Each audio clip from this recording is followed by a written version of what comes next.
I'm going to go through my findings with you one by one and share statements, many of them right from the client's mouth, that I used to draw these particular conclusions. Like, many people come into therapy not trusting themselves or their therapist. Well, here's what the clients themselves had to say.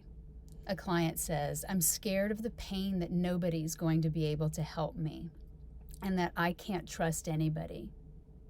Another client, "It's not that I don't want to trust or want to believe. I don't know what it looks like. Honestly, I don't know what trusting looks like."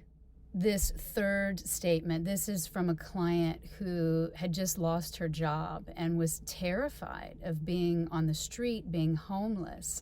And what was really interesting is that she made these two statements back to back about having lost her job and fearing ending up destitute on the streets, and also that she's worked her whole life.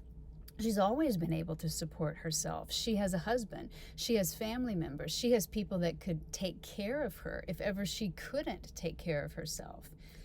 And lastly, "I don't trust myself. I don't trust my feelings," which is really, really common in the material that I went through, in what I see in my own practice, and what Susan describes here from her book. Fundamental distrust of our emotions is widespread and very sad.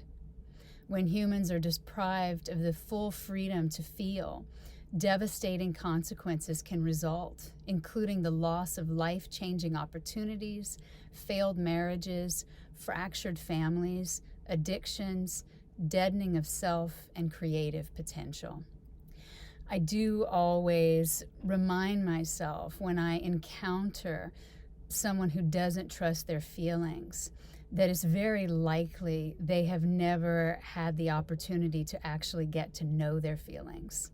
They know how their feelings were responded to by others. They know how they were taught to respond to their feelings.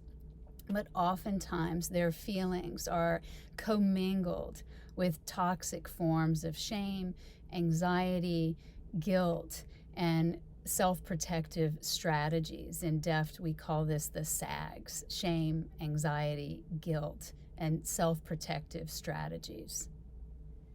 To learn more about our programs or subscribe to our mailing list, visit deftinstitute.com.